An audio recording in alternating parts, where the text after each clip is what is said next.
Hi, everyone. Welcome to day 3 of NACCR 2026.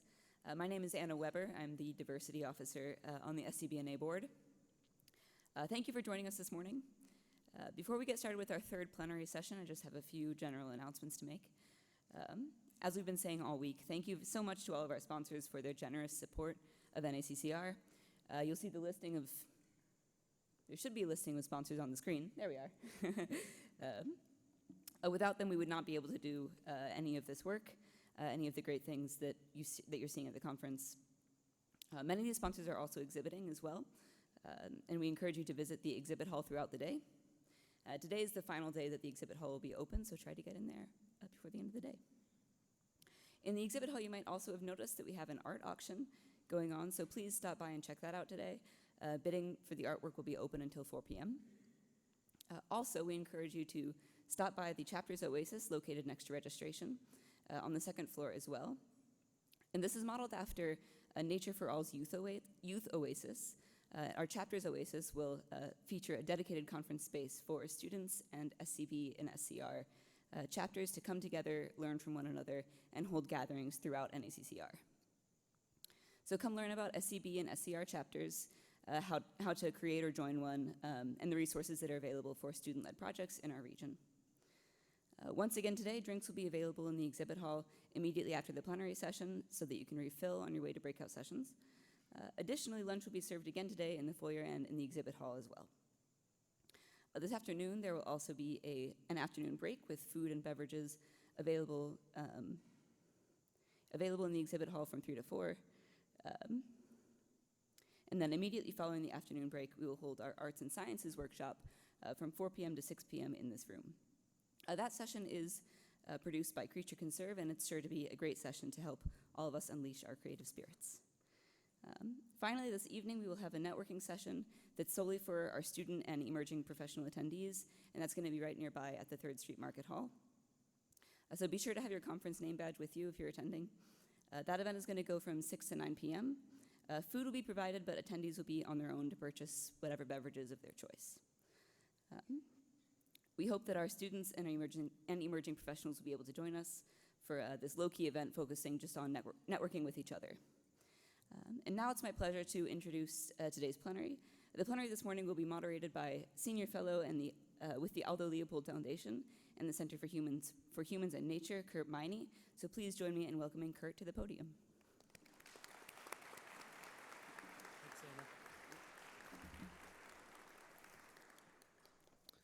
Thank you, Anna. Forgot the most important thing at the start, my coffee. All right, thank you. And for those of you from outside Wisconsin, welcome again to Wisconsin and Milwaukee. I am Kurt Miney. I, as was mentioned, work with a lot of nonprofit groups, including the Aldo Leopold Foundation, the Center for Humans and Nature. I'm an adjunct professor over at UW-Madison, and it's just been wonderful to be a part of this conference. I'm also an old-time SCB and SCR person. I was on the board of the Society for Conservation Biology for many years, before many of you were born, and it's just wonderful to be reconnecting with some of my old pals from that cohort and generation. I'm vamping a little bit up here because one of our plenary speakers, Bill Quackenbush, unless he snuck into the room, we're still waiting to fill in the seat here. So I'm going to just say a few words about sort of the background of this session as I come into it, and I'm deeply honored to be here with my colleagues here.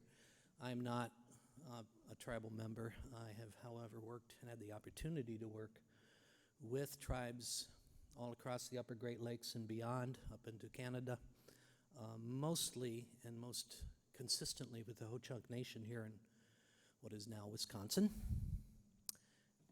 And there's Brother Bill. Bill is just coming to the conference, and as we've all learned, this layout here is a bit challenging to negotiate. Welcome, Bill. Good to have you here. And I'm going to So I'm going to vamp yet a little bit so they can reshuffle the slides back into order. I was reflecting on the way over here and at the table this morning with my colleagues, again, about the background to this session and why I find it so significant to include this in this conference. I had the opportunity way back now, and I looked up the date, it was 2002 in Tucson, Arizona, where the Ecological Society of America was meeting that year. And to my knowledge, it was the first time the Ecological Society of America ever included a session on traditional ecological knowledge. And it happened to be organized and coordinated by two wonderful humans. One you will know very well, Robin Kimmer. The second was my colleague Michelle Stevens, who again, if you're from California, perhaps you would know Michelle, who is an enrolled member, if I recall, from the Nez Perce Nation. And that was, again, the first session on TEK ever in an Ecological Society of America meeting. And I sat in on that, and these were I should mention, these are two old friends of mine. Both Michelle and Robin had their academic background at the UW in Madison. And I had known them, we were all graduate students together back in the 80s. So it was a reunion for me, but it was also the opening, really, of this topic in a conference setting. And I remember that session extraordinarily well. Some of you involved in SCR may recall, I think it was 2013 when the international meeting of the SCR was held in Madison. And that also included a session on indigenous restoration. And to my knowledge, that was the first time SCR ever held a session on this theme. And I again had the opportunity to participate in that session. So bringing my colleagues here together is a real privilege and honor to be part of it. And my job after, now that Bill is here, is fairly minimal. Just to keep a watch on the clock, to introduce my colleagues very briefly. I'm going to allow them to introduce themselves primarily, and then to help with the Q&A at the end. And if we have our first slide, the next slide, I don't know where to click here, so I'm not sure what to do. Okay. So again, we're going to switch the order a little bit, I guess, now. We'll let Farron take off first. Bill, I'm not sure what part of the order you're in right now, but your slides are in, don't worry. And before I do this, I'm going to let them come up on their own, but I did want to take this opportunity, and the last thing I'll say, my colleague Bill Quackenbush here has been a real, in addition to his role within the Ho-Chunk Nation, for many of us who are allies and work with the nation, he's been just an amazing resource for so long. And I love and appreciate the opportunity I have right now to say Pina Gigi to Bill and to thank him for his years of service, because he just retired like last week after some 20 years of service. And those of you who work with Native nations, you all know how important it is to have a contact with the Tribal Historic Preservation Officer. Bill served in that role, but in addition, he hosted the meeting of Tribal Historic Preservation Officers, I think it was 2 years ago now, in our part of Wisconsin. And I was deeply honored again to be very slightly involved in that project with Bill. So with that, Farron, we'll turn it over to you. And again, thank you all for joining us this morning.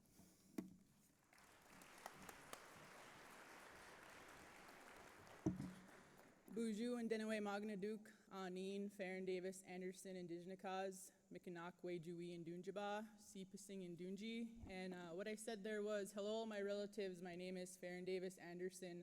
I'm an enrolled citizen of the Turtle Mountain Band of Chippewa, Anishinaabe, Michifs in North Dakota. And I grew up there, and I'm currently the Natural Resource Manager for the Shakopee Metawakan Sioux community. And we're located in Shakopee, Minnesota, which is about 30 minutes southwest of Minneapolis. And so thank you so much for inviting me here to share some of the stories that I have from working in my community in the metro area. And I'll go to the next slide here. Is there a... How do we move forward? We don't have a clicker. Is this clicker work? Crickets. No. Anyways, so I work for the Shakopee Metawakanton Sioux community, and that area is really close to the Twin Cities, so we're a pretty urban interface. Here's the clicker. He's running. Thank you.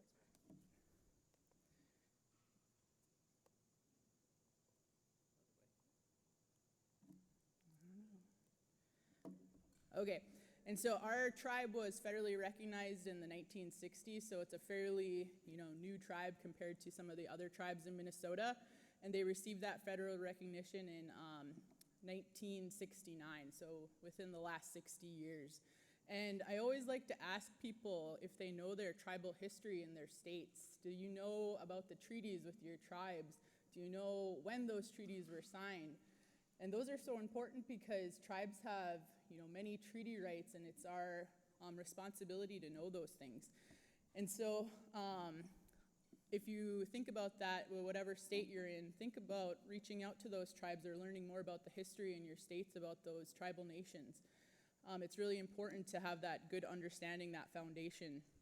And so that photo in there, I really like this photo because it shows where Shakopee's village was in what is present day Shakopee, and it's right along the Minnesota River. And so it shows Tinta Otonwe, and what that means is the prairie village. And the Dakota people, they lived all along the Minnesota River, and they used the resources there, and they lived there for generations. And one of the best things about this area is that there's still a remnant oak savanna in this site. And it's really interesting because most of the time along this area and in these sites, there's things that were there to sustain them year round, right? So in this site, there's a spring there that is open year round, and you can still see it there because all the birds congregate there in the wintertime. And so I like to take people down there, and there's also a special area where burial mounds are still located in this area. And if you know anything about burial mounds, a lot of times people like to, or cities, they like to put parks and name them parks. So like in Minneapolis or St. Paul, there's a lot of different parks with our burial mounds. And it's interesting because if you think about that, would you put a park in a cemetery? And so there's a lot of things going on right now in Minneapolis with different groups and having some conflicts there with land uses. And so think about that. If you're, doing any type of land use planning, these sites are sacred. And so just think about that when you're planning your projects, right? And so the community, it started with a very small acreage. It was only 250 acres when it was initially set aside, the reservation, but today we have over 6,500 acres, and 1,000 of those we've restored to tall grass prairies or oak savannas, wetlands. And so can you imagine if every city entity put aside over 25% of their land base for these natural spaces, how many more areas, natural areas we could have in this world. And we also reintroduced fire in the early 2000s, and that's something that I'm really passionate about. I wrote a book called Wildfire, and it's targeted for high school students. But the reason for that is because, we have a relationship with fire, and we've always had a relationship. And I wanted to have a more balanced conversation because even right now in Minnesota, we have the boundary waters there's wildfires there right now. And we need to get to a place where, we're acknowledging the spirit of fire again, because we've kind of gotten out of a relationship with it because we've distanced ourselves from fire for so long. But we need to, rebuild that relationship and reconnect. And so what does that mean to reconnect through restoration? Reciprocal restoration. Robin Wall Kimmerer gave a really good definition of what that means in all of her books and all of her work that she's done, and she provides, beautiful explanations of that. And so for us, a lot of times our culture is tied to place. So I always like to give the example of, if you're practicing Lutheran or practicing Catholic, you can usually go to a different city or a different part of the United States and find a church where you can practice your faith. For us, that's not we can't do that. We can't leave where we're from because a lot of those sites that are sacred to us are tied to that place.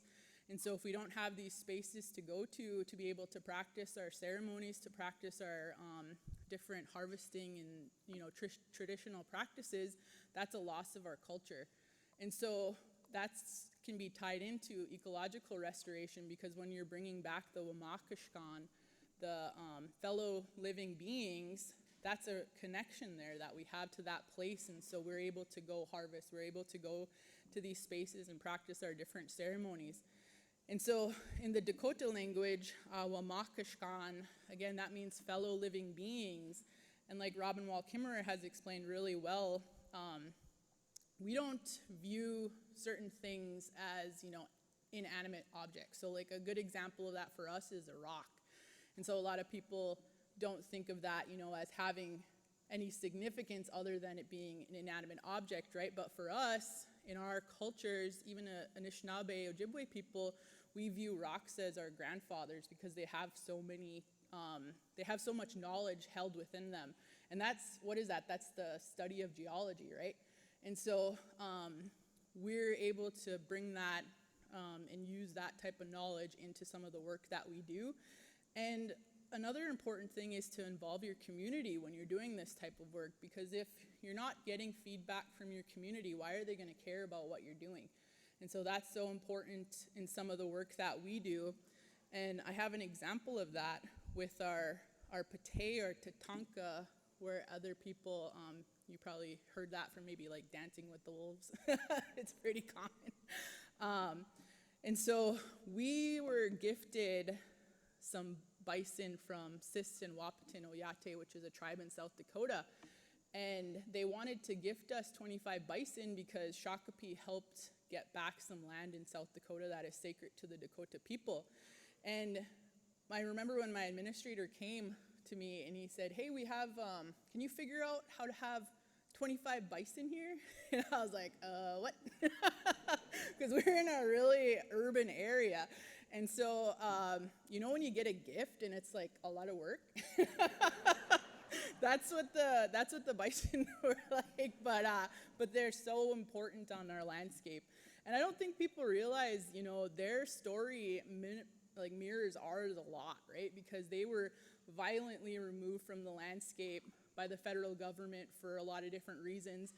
But one of the main reasons was to, you know, suppress our people and to make sure that we were staying in certain locations so that, you know, people could come and go to places they needed to go.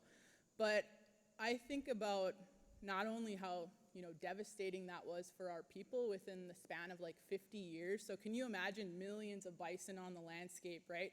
And then within 50 years, within your guys' lifetime, they're just gone. Like there's 1,000 left. And I think about that, yeah, through the, you know, perspective of the people. That was devastating. That was one of our main, you know, food sources of protein. It was so important that people that depended on that source of meat were often like 6 inches taller than people who didn't rely on bison. So you can see that's like a really important source of meat. But I think about how that impacted the plant communities too, because that was something that, you know, was just on the landscape and just removed.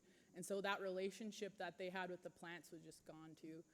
And so when we were reintroducing them, I wanted, you know, I was in a, you know, ecology mode, right? I'm an ecologist, so that was kind of my lens for bringing them back. I knew that they would be a positive force if we did it right.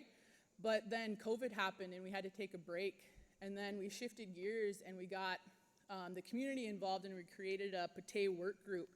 And so that consisted of about 25 community members from Shakopee.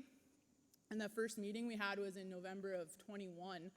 And I remember going around that room and we all kind of said, do we want the bison back or do we not want them back? Why do we want them back? And pretty much every community member in that room said they wanted their relative back. And so that kind of changed my focus a little bit and said, okay, this is not just going to be, you know, a meat source. This is not just going to be something that we're thinking about from an ecological lens. This is, you know, all encompassing, and they want to be able to interact with their relative that was violently taken, right? And so in Minnesota, we don't have a lot of opportunities to go visit bison anywhere. some state parks have them, the Minnesota Zoo has them, but like on the landscape, they're usually not, you can't interact with them. And so we had to think about how we were going to bring them back in a good way, because we didn't want to just bring them back and not understand how they're impacting the landscape too. So we did a lot of monitoring before we brought them in. So we looked at the birds, we looked at different plants, we looked at a lot of different things within that community to bring them back. And one of the things that was so important was the partnerships that we developed in the process. And so we got to visit all these different tribal nations that had already had successful programs. That was important. We got to visit a private, producer and see what his setup was like. And he gave us a lot of information about their behavior and their, their matriarchal, like some of our societies are. And so there's a lead cow that the other herd follow. And so understanding that herd behavior is so important too, to have a healthy herd. And so we were able to learn from all these people and all these organizations and bring things back to our community that worked. And so we wanted to just start with 10 of them, because we didn't want to get ahead of ourselves with 25, because your herd can double in a year, right? They're very, they can reproduce year after year for up to 20 years. And so it was important for us to be able to, build these partnerships, because then there's opportunities for collaboration, there's opportunities to improve genetics in your herd, there's opportunities to improve herd health. And then, just learning from other people, these bison, they bring people together. And so that's important in your work too, is how are you, building relationships with the places you're stewarding? How are you building connections with the people in your community? And how are you getting them to care about some of the projects that you're doing? And I think that is one of the ways that you can, incorporate some of our knowledge systems into the work you're doing, is to reach out and build those relationships, connections. And sometimes it takes a long time, but it's worth it, because you need to have people care, and you need to be able to have these connections. So that's all I have about one of the stories of our Pate gifts. If you have any questions, you can reach out to me in my email. And thank you again for inviting me to speak about some of the projects we're doing. I hope you have a good conference. There's some technical difficulties.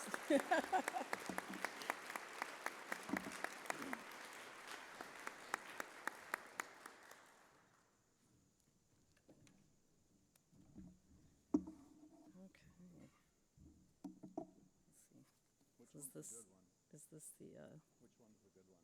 The good one is, I think, that one, and then you have to push the green button. okay, all right. Good morning. My name is Stacy Ziegler. I am the Forested Wetland and Peatland Manager for the Leech Lake Band of Ojibwe, which is located in north central Minnesota. I am a non-native tribal representative, so I am native to Europe at some point in history, but I also grew up in Minnesota, and now I am a public servant for the Leech Lake Band of Ojibwe and other tribes and the environment throughout the state.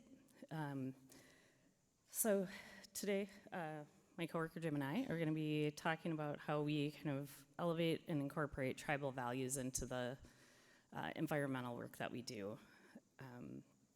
We kind of hear a lot about traditional ecological knowledge, and I kind of see that as historical indigenous knowledge of caring for the landscape for tens of thousands of years.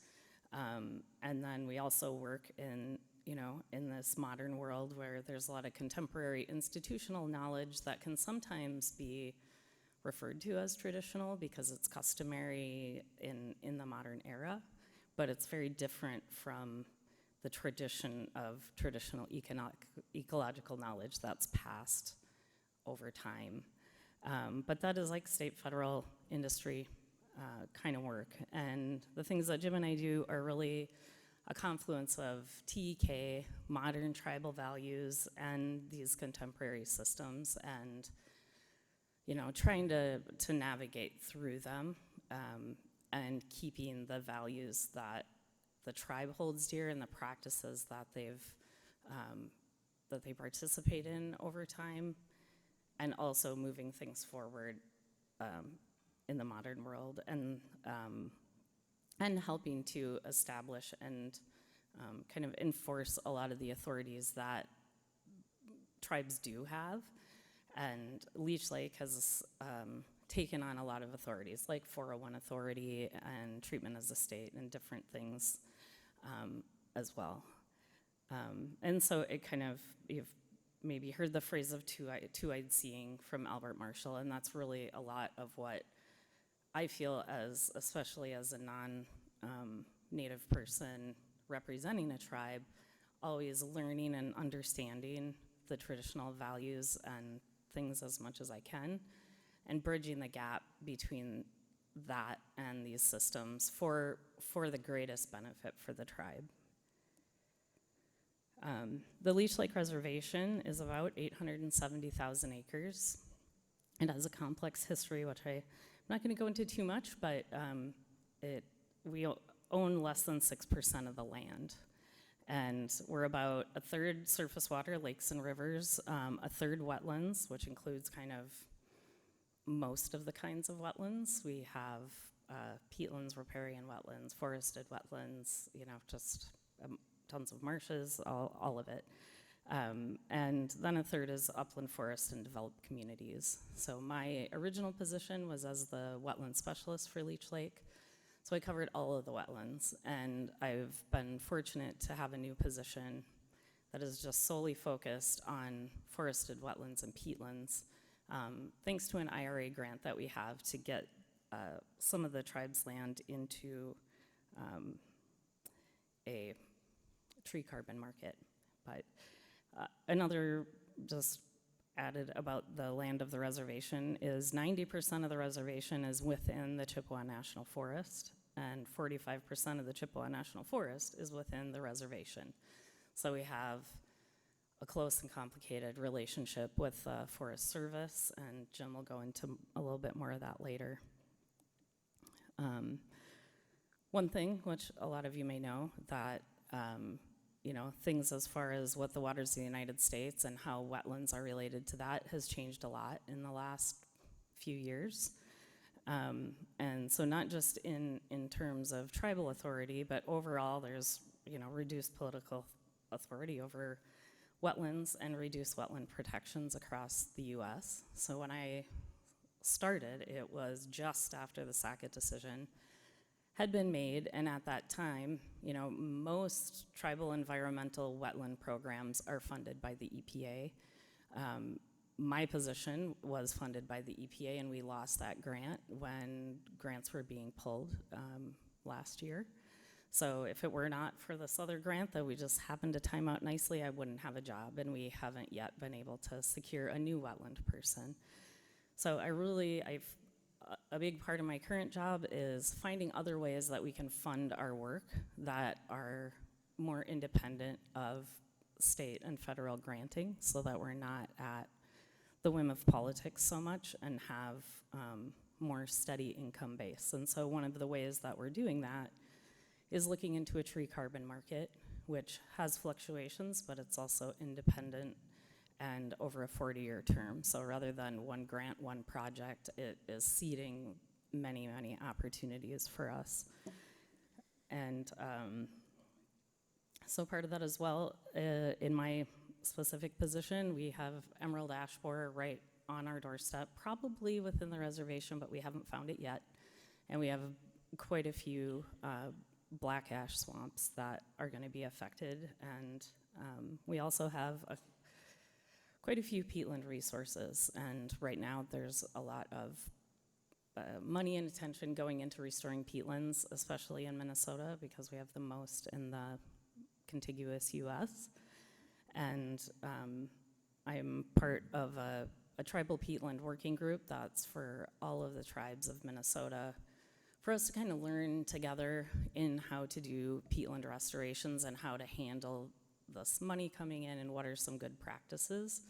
So our site at Leech Lake is designed to also have funding to bring other tribal environmental employees to the site at least twice a year for the next 3 to 4 years to do trainings, kind of elevate all of our knowledge, because most tribes have maybe one wetland person.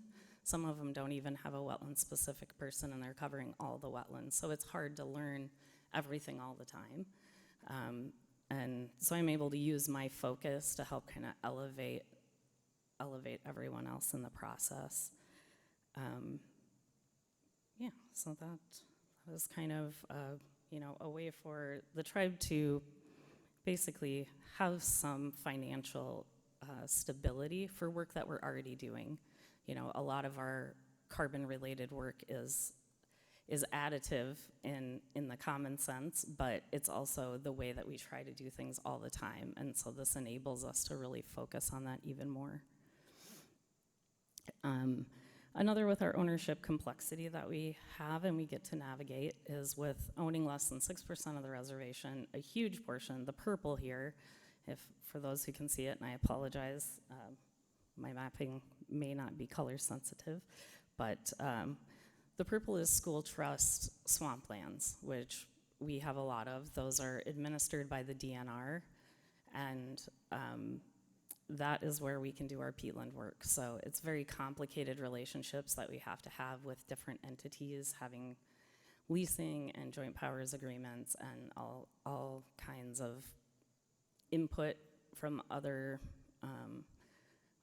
bodies within the state, and being able to navigate that and still bring the tribal values of how we want to do the restorations, which are different and they don't always fit the check boxes really nice and easily that, the local wetland banking or the DNR, how they may manage things. And I feel like it's probably my biggest responsibility is making sure that what the tribe's needs are and desires are, that I'm respecting those and carrying those voices forward in all of this work. So one project that we're doing is a big peatland restoration, and it kind of pairs with the tree carbon market that we're working on as I learn more about those kinds of markets.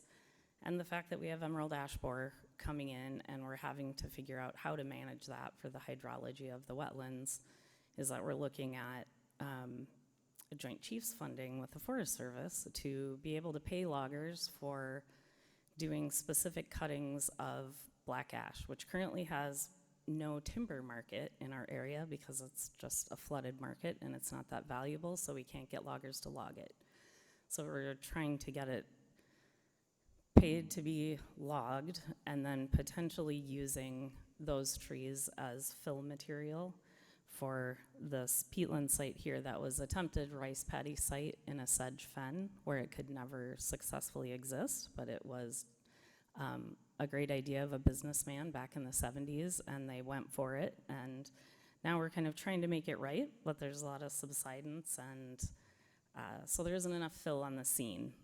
And we also had a huge blowed-out event last year, so there's millions of trees in the area, and it's getting to the point where we've got all the firewood we need. The mills have taken everything that they're going to take, and now the local area is just having to resort to burning them. And I was like, oh my gosh, all of this carbon is going just right up in the air. It's such a waste. Maybe we can use it as fill material. So we're trying to figure that out, and that may be a potential source of biomass sequestration income for the tribe as well.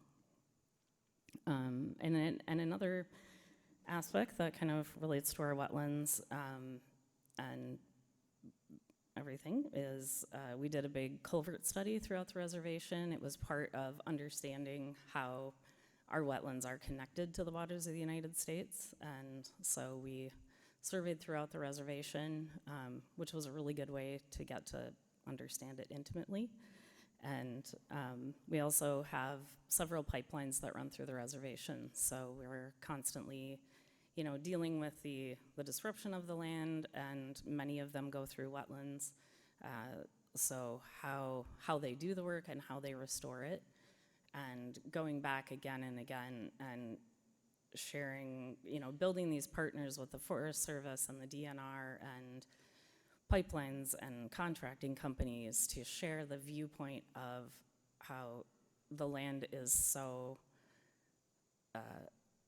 different. It's not just a work site, it's like a part of who the tribe is, and which matches my values as well. So we're really always having to be out there sharing, the interconnectedness of the landscape and all the beings that are on the land, all the plant and animal relatives, and advocating for sustainable outcomes. With culverts, everyone can kind of relate to the constant battle between beavers and cleaning out culverts, and we're running into the Forest Service and the DNR and the tribe not having enough money or enough people to be able to keep up with that work. So we're really looking at alternative ways that we can encourage projects to be in harmony with the beavers that live in these ecosystems and are important to the tribe, and muskrats as well, for some long-term sustainable outcome. So it doesn't require constant trapping. If we don't have money, that's okay, because the systems are working well. And and then just repeatedly having to express and reinforce these ideas is one of the challenges that we face in every relationship, every entity that we deal with. It doesn't become just this understood knowledge that everybody has. We have to remind constantly that that's the perspective. So I have to ground myself every day in that as well. And now I'm going to pass it to Jim. Thank you. Hello, I am Jim Crampton. I'm the Threatened and Endangered Species Specialist at Leech Lake Band of Ojibwe. When I began preparing for the presentation, I tried to distill Leech Lake values into 3 or 4 sentences, and fortunately Stacy's part, I think, did that pretty well and explained this confluence of TEK and contemporary knowledge. But what it comes down to for me and my job is that every species has value, and I wanted to say everything has value, but it doesn't really fit in with what I'm talking about with rare species. But let's see. Oh, okay, so a community is made up of all of these members, and this belief of value in all of those members leads to managing forests for more than just timber, but also gathering food and medicine, providing healing, homes, and a sense of place. Leech Lake has its own threatened and endangered species list, which is longer than the Forest Service's, and it's also longer than Minnesota DNR's.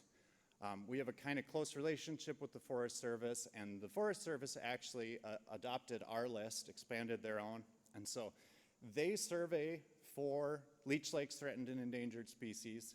I'm able to survey for them on Forest Service lands, and then also I have access to all of the records that the Forest Service has for threatened and endangered observations.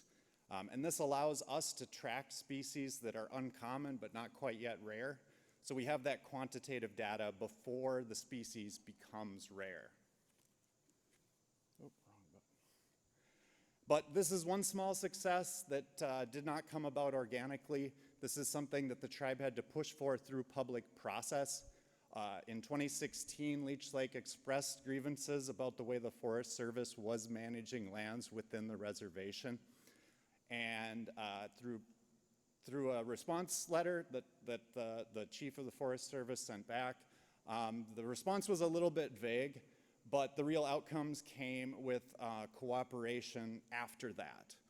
And that means that tribal values are represented by Leech Lake through a decision-making model that elevates gathering opportunities such as maple sugaring and wild rice, and natural succession through old growth forests. These two values are elevated to the same level as harvest priorities. Allowing natural succession to occur is accomplished through Tribal Forest Protection Acts and the development of desired vegetation conditions, DVCs. DVCs are developed by the tribe and are numerous, but they include decreasing the overabundance of aspen and management for long-term changes to forest stands. In short, more mixed stands are planned for on the landscape, and functional old growth is the goal for some forest stands. Management with an eye for these DVCs will lead to more sugar maple stands and more gathering opportunities. Finally, one rare species on the forest that's been on kind of both of the tribe and the Forest Service's radar for a while is little goblin fern. A monitoring project was started about 12 years ago by a Leech Lake employee, and the Forest Service and Leech Lake cooperatively monitor every year for this species that's only out for a short period of time. It's particularly difficult to survey. Being a new surveyor automatically drops the probability that you will find it by 25%. Goblin ferns require a dense canopy of sugar maple basswood forests. They require a thick duff layer that accumulates when these forests have not been invaded by European earthworms. There are no native earthworms to Minnesota.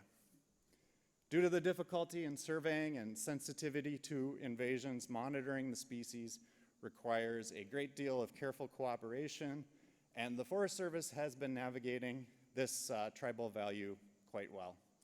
I also want to add that we are petitioning for listing this under the Endangered Species Act. Thank you.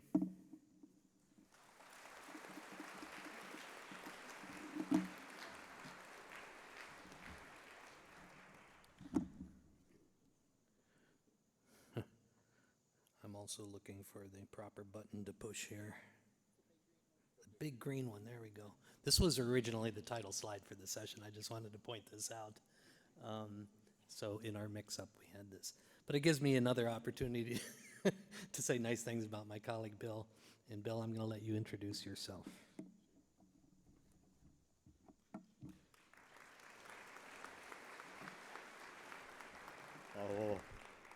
Hoi chakaro humpe e honey chara IP. Ho chankara ajra nawa chak EJ hingaire.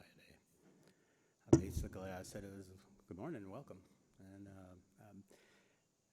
months ago, if not years ago, folks had reached out to me to see if I would be able to come and present to a national conference regarding environmental justice.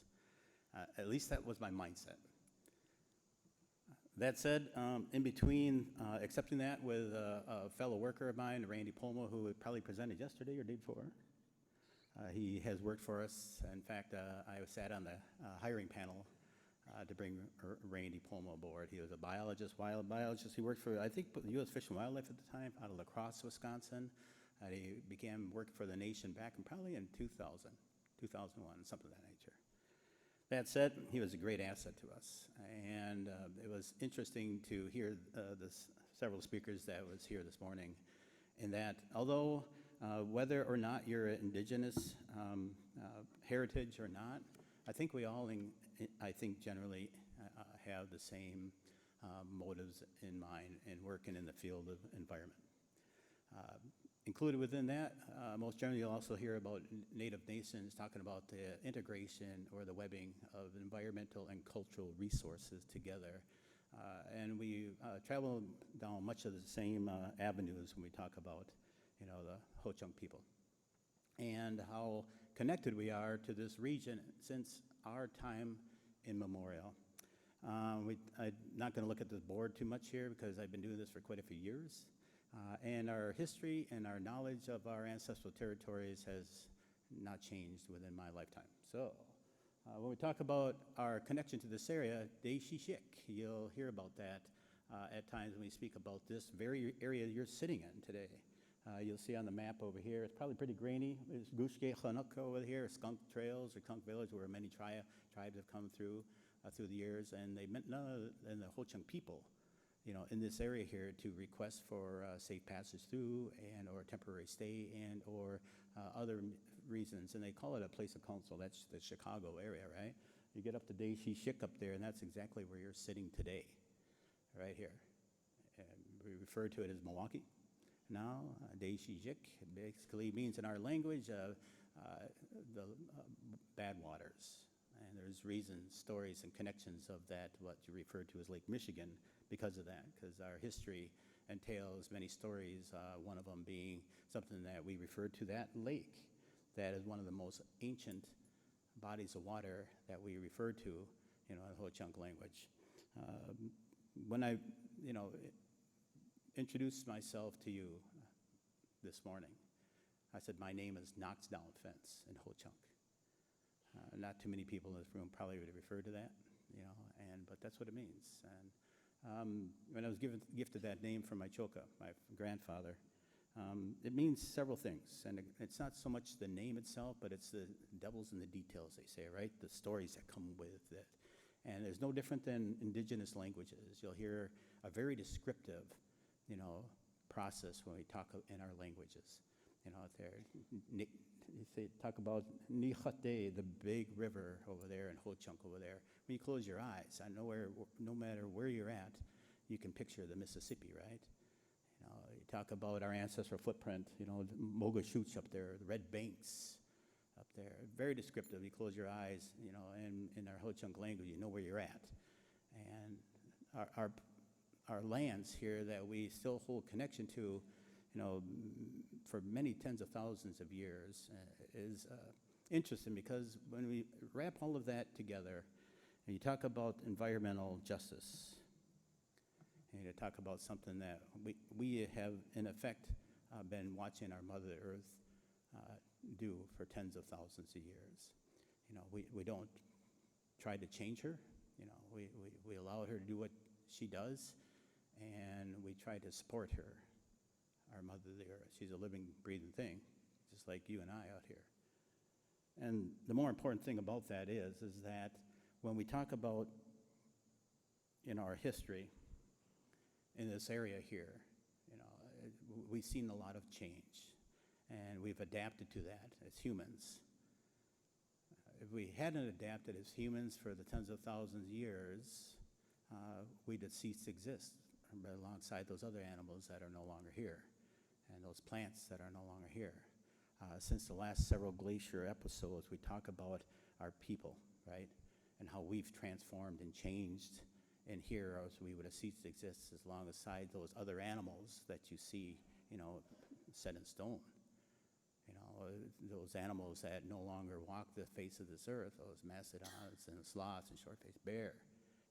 We have beautiful stories of these animals and how we've learned to adapt to live alongside these and utilize them as our Mother the Earth gifted them to us. Our Creator, puts everything on this earth for us. We just have to figure out how to use it effectively, right? And if it goes the other way, then we have to figure out and adapt to the next, form of life that comes along. And when the last glacier episode happens, we talk about, where did we reside when the glacier was coming across our ancestral territories? And we refer to this area as a place of refuge, of where we resided for the thousands of years until a glacier decided to go back from where it came. And the environment had changed to such a degree, that all these different animals and plants that came back into this replaced what we were used to back then. There was a progression. Recently, an individual that I grew to be close friends with, he was retiring. Happened to retire just last week right alongside me, which was interesting because we were both thinking about the same thing. What are we leaving on for legacies? What are we going to do in our life? Blah, blah, blah. I can't believe I just said blah, blah, blah. I did. But in short, though, he was very intrigued by his spirit animal. And his spirit animal was a sandhill crane. And he's a birder. He was the executive director of the Joe Davis Conservation Foundation down there near Galena, Illinois, in that county down there. And just out of the blue, I was thinking, well, this guy's got it all. He's retired. He's accomplished. He's got. What do you give an individual of this nature? A gift. And so I put my mind, to work here. Well, long story short, I made him a gift. And it was a sandhill crane in a lighted box, and it was a spirit animal. And I tried to attempt. I'm not a, artisan of any sort. But I made a box there, and on the side here, I wanted to either burn in or carve in the craneberry, right? Ho chunke, they call it ho chunk. When it flowers, it's got the shape of a crane, and it's flowering. And they came together right soon after the last glacier episode. I scarfed away the ground here and returned back, right? And we talk about the parenting or the partnerships of animals and plants that come and go. And that happens time again, And it's only during this recent event of the Western society here that they purposely, take things and destroy it to the point of no return. It was foreign for indigenous tribes to see people come there and try to decimate or wipe out, things like that. So it was something new to us. But the sandhill craneback, one of the first animals that came back into our region soon after the last glacier episode, and right behind that came the craneberries and all this. It was kind of funny because she used peat. She's peat man. She must be a peat master or something like that. But she used the term repeatedly, even within her sentences. I thought that was kind of cute too. Yeah, repeatedly. But at any rate, all this stuff that was foreign came back in this region and was new to us, and we had to learn how to utilize and adapt it and live with it. And no different than today. But there's a speeding up of it in one generation, though, that you see this change taking place, which we had individuals come to us in the past, that talked about this process out here. And when you talk about our history, it goes way back. It goes back to the last several glacier episodes in the very region you sit today. This was affected by the last glaciers. So we resided in a place, what they call the place of refuge. Folks must generally know about this. Today it's called the driftless area, a place that hadn't been touched for the last several glaciers. Well, this is where my ancestors resided until that glacier decided to go back from where it came there. We returned back to our area, and we realized it had changed the environment to such a degree. Many of our beautiful stories are newer stories in our history, the last 12,000 years or so, talk about this change of the environment and all these different plants and animals that came back in this area through its progression on here. And so we talk about those mastodon, those short-faced bear, only to be gone. And we have rock. Oh, I mentioned this. Many of our stories are basically written in stone, they say. And you go to our rock shelters and our places where we take our young to this day. And on the rocks, you'll see these stories that are etched in stone. They can't be changed. And our ancestors rubbing their hands on them as the glacier receded up this area, and all these animals that we're used to going the other way, and all these new plants and flora and fauna coming into this region, and how we had to use them, how we had to begin to use them. And those stories are still there today. We take our youth to them very same stories and tell those same stories where my ancestors rubbed their hands through these carvings in the rock to tell the recession of the glacier. This image on here, though, today's science, they always say, well, science has its, it has its value.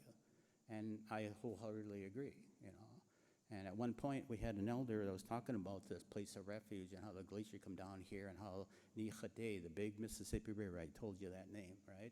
NACCR, and how it was created, how the Wisconsin River was created from this glacier, and if it was already there, how it enhanced it and changed it through time because of that big melt-off and that deluge of water that come down through there through time, and how it created all the valleys and the streams that run into it. And even to this day, that Mississippi watershed, right, it affects 2/3 of our land that we walk across as a continent, Turtle Island. It's very important to realize that, that these folks, they're the ones that take care of the headwaters up there, right? It's us that live alongside that Mississippi. We have our duties and responsibilities to make sure we protect one of the most important values that we all need is water, right?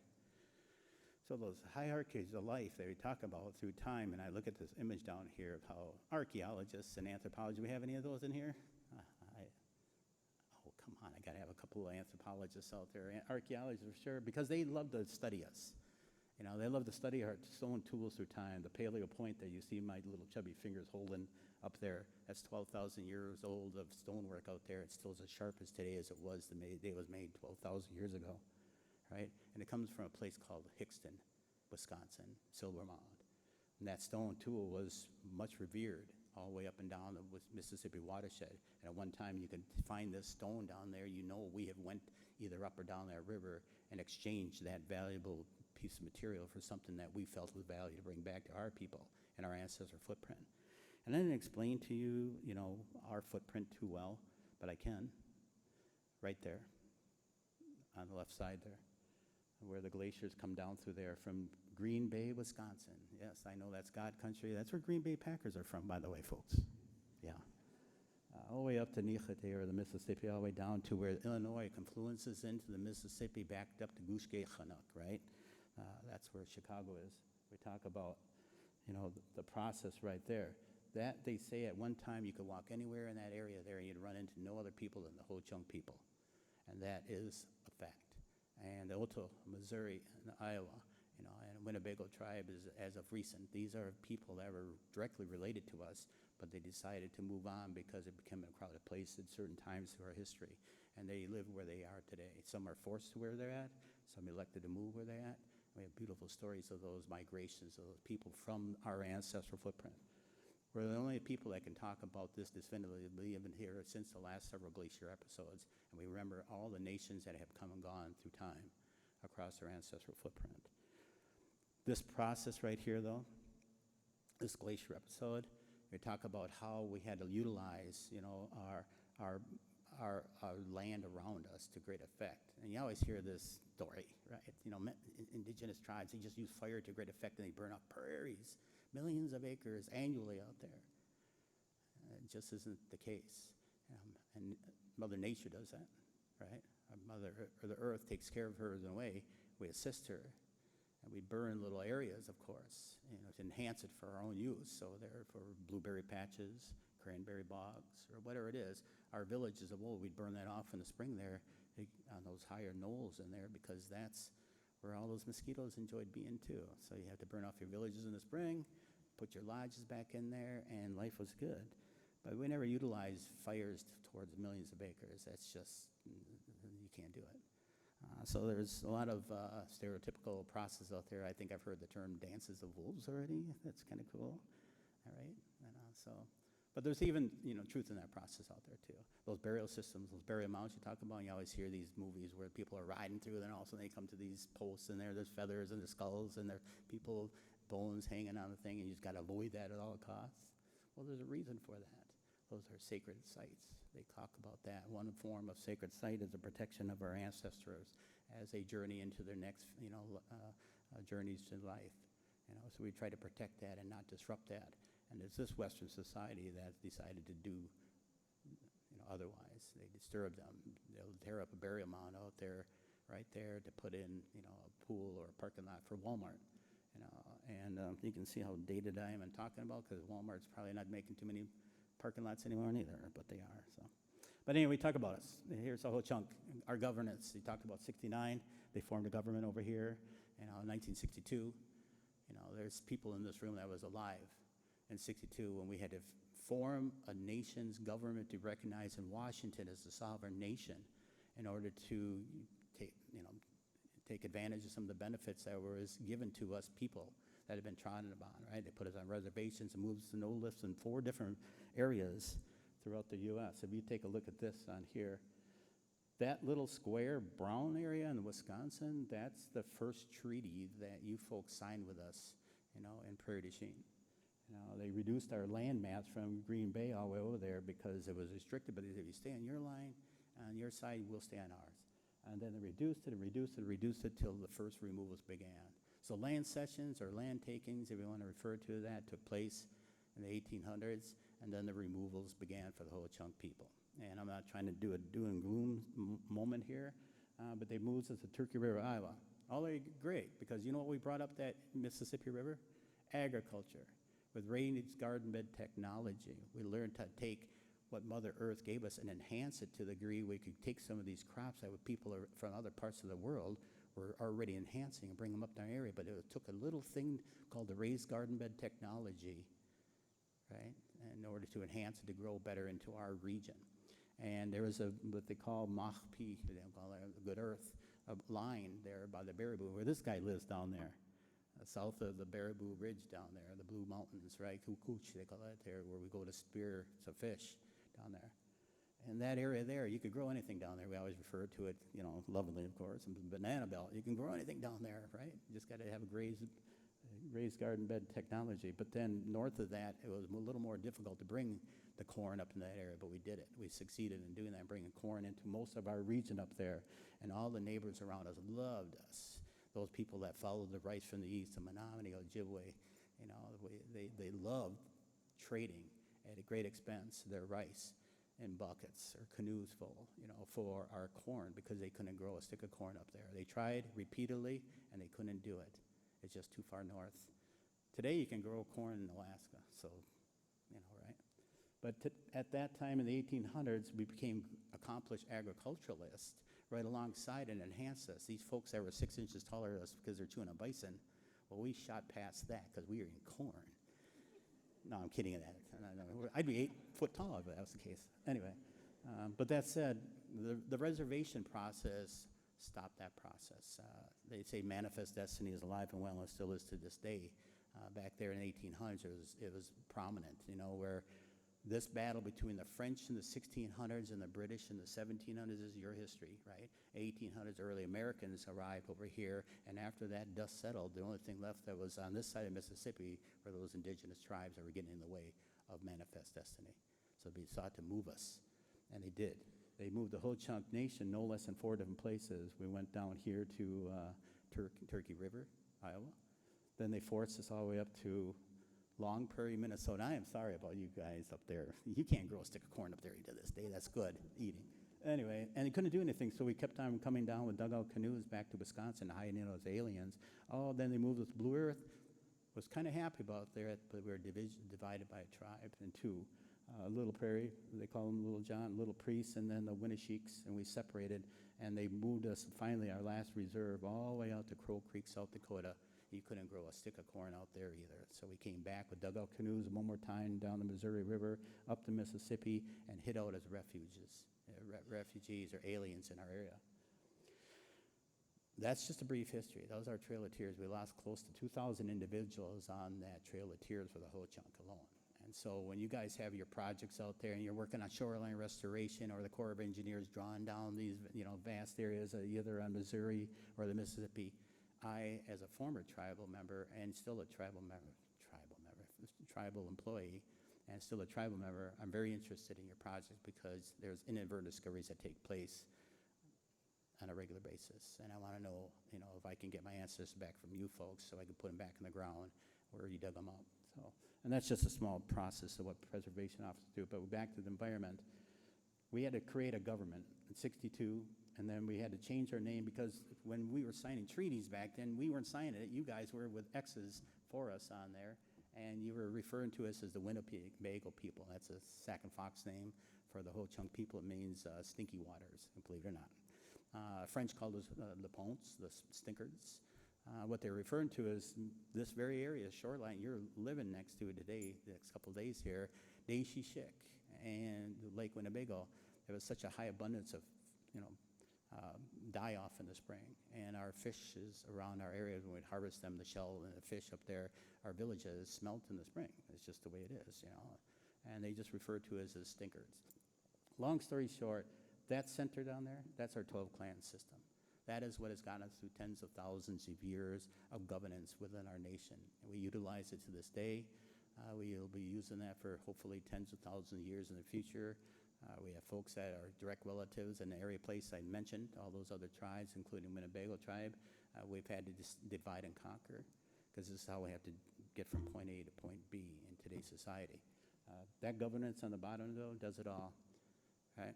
You have the air clans up there that gives us our governors up there, no different than the city of Milwaukee, right? You got your judicial system, you got your process. If you close, that's your courthouse steps, right? Then you got your 8 other clans down on here that covers every other aspect of governance out there. The environmentalists over here, the police down here, you have your town criers, you have it all there. And that's how you get through thick and thin for tens of thousands of years. We talk about us, MAPI. I mentioned that. Good earth, that means down there. Everything south of this guy's house down here, you can grow a banana, I think. But we talk about all these other processes that we involve ourselves around the Great Lakes, because the Great Lakes, that water out there is most important. We want to protect our air that comes through our ancestral areas. We want to protect the food that we get from the soils of this area. We want to make sure we take care of those waters out there, most important. And one of the things we often talk about is how we are good friends and neighbors. We've always been willing to share this. None of this we own. None of us own Mother Earth. We live upon it. We have to be with her. We have to be part of her. That said, I don't know how much time we really had. Q&A it is. I think you're going to stand back up here and answer all the questions for us. Then. Any questions regarding the panel?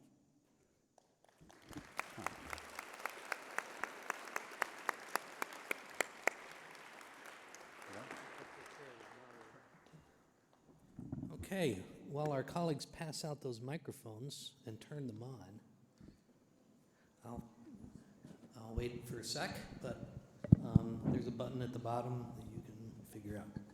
So we have about 15 minutes to share some questions. I hope you've been thinking and writing them down. I'll try to repeat them. Do we have any microphones out there, or you'll just have to stand up and shout? Oh, there are. Okay. 2 mics at the front. Thank you. So please, if you have some questions, step up. And, oh, we have 1 minute. Oh, my goodness. I thought it was till 10:30. It's my mistake. Thank you for that. So here's what I'm going to say. All the folks, I hope, will be able to stick around. And if you have some questions, to come up. But let's do one fast question and see if we can at least get that on the... Could you step up to the mic, please? Thank you. In the state of Michigan, the Treaty of Washington and the subsequent inland consent decree that has been made with the tribes has given the tribes effectively co-management on a lot of resource decisions for sustainable management.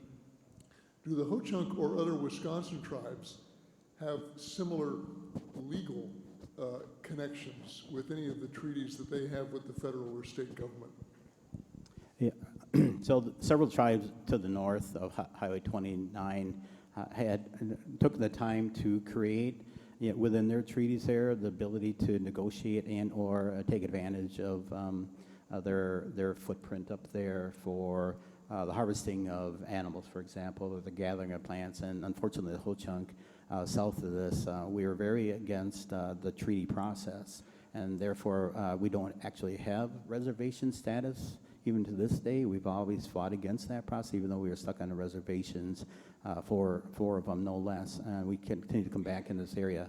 And so we have little, if any, type of treaty rights other than the fact that we tend to work and collaborate in partnership at a great degree with different state and federal agencies to negotiate, to create programmatic agreements now that we feel is more pertinent, and then trying to resuscitate some of the errors that took place during the treaty days. Now, we were wronged through the treaty process, but you can never cry over spilt milk. So we have to elect to carry on, and our tribal government is very supportive in negotiating with the federal, state and federal agencies to have that accomplished there. Now, we do have not many treaty rights, to this day, because we kept breaking them ourselves by leaving the reservations, and that's why we are referred to as an at-large type tribe even to this day, scattered allotments throughout the state of Wisconsin, Minnesota, and Illinois. So, no, I guess I should have just said no. Sorry about that. Thank you for that question, though. Yes, thanks. So we are 15 minutes, now 13 minutes till the next session starts. If you're a speaker in those next sessions, if you have to go on. But let's take another question, and we'll be able to transition quickly after this. But please go ahead. Yeah. Hi, thank you so much for your talks. My name is Sarah Hardy, I also go by Sage. I have 2 questions. One for the panel. I am a restoration ecologist trying to integrate more culturally sensitive plants in my designs. I've worked with the St. Regis Mohawk tribe in the reservation at Akwesasne, who provided a list of plants. Do you think there would be interest in maybe your tribe or other tribes providing those? And then what kind of pitfalls do you think we should be careful of when we're soliciting that kind of information? I think I could feel that quite easily. Recently, we entered into some negotiations with a group out of, I think it's Barrington, Illinois, if there's anybody present here regarding that, but they are creating a multi-million-dollar greenhouse, and they wanted to create an area within that greenhouse area that's specific towards indigenous needs as far as medicine plants and other types of needs that we would have within our tribal footprint. And it's interesting you mentioned that because other than this conference, that's actually where I was heading to, was to sit down and talk about their future aspirations of creating this greenhouse down there that has a focus on our needs for these medicines to be enhanced on our own tribal trust lands. And it's interesting because all they want is the knowledge. And that's always the case. They study us to no end out there, and they want this knowledge, and they put it in a book, these ethnobotany books. You can look it up online. Every tribe essentially have a book on ethnobotany that studies about our plant. And if you really want to get into depth about plants, you go to Chicago down there at the museum. They have all of our plants archived away down there from and around the world, right there. And I went down there, and I went through the archives of the Ho-Chunk Nation's plants down there, Winnebago plants down there, and it's not complete. Which really taught me a lesson is that some of the medicines that we hold near and dear to our hearts are very critical are not in that inventory. So I think it was something purposeful that those elders of old that were brought there, they protected those at great cost as well too. But that is a very interesting question because in this day and age, our own people needs that type of form of healing, the medicine's out there too. And not only that, every plant that you say, I mentioned of the use of those out there, you just got to find the practicality and the ability to use those plants out there. But that knowledge is something that was stripped from us during those removals, right? You know, they separated our men and our women and our children and put them in mission schools and boarding schools, industrial schools out there trying to make us nice, good little Americans out there. And they succeeded to a large part of that by taking away a lot of our culture and our knowledge and our connection. Now it's our job as a tribal government and our people here to bring that back to us in a slow way. And the only way we can do it today is we network and collaborate with folks out there to recreate those plant bases out there. We don't have the resources, but you do, but we have the knowledge. We attempt to have the knowledge, and that's the sharing process of that. So. Thank you so much. Yeah, thank you. Yeah, others? I would just say that we do get some requests to provide that knowledge too to outside entities.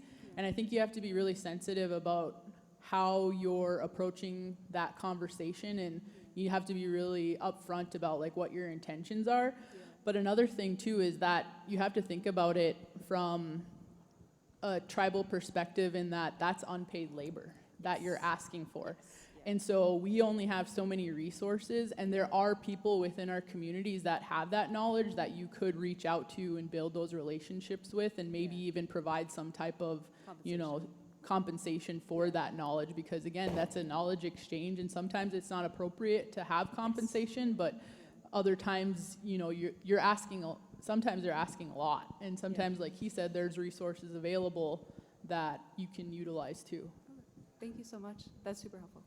It's really interesting for you. And just sitting, listening to the panel, I learned just as much, if not more, than you guys sitting out there, too. And to know that you have an unremarkable black ash left up there, too, that's still alive and vibrant. We lost all of our black ash over here.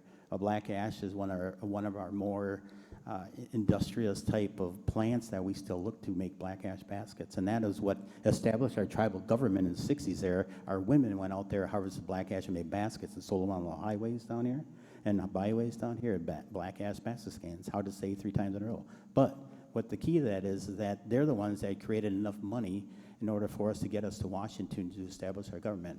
And that is part of history. That's part of our heritage now. And we lost it all there, and we're not going to get it back for many generations. And so we've been harvesting the few black ash we have left in our area up here and storing it away in barrels over there, so we have black ash, the inner bark there, strippings there for many generations to come.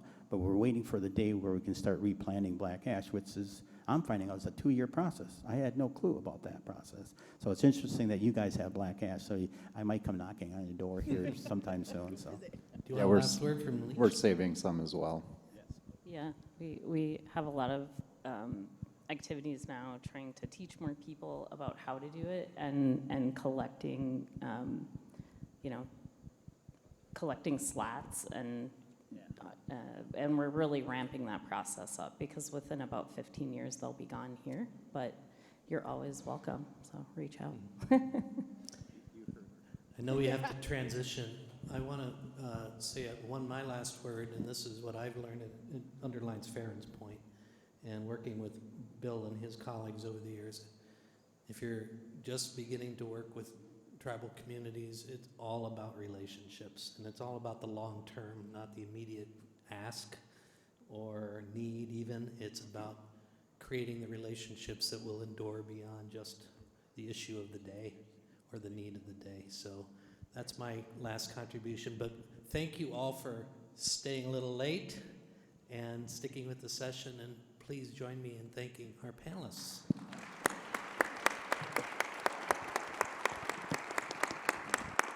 And have a great day at the conference.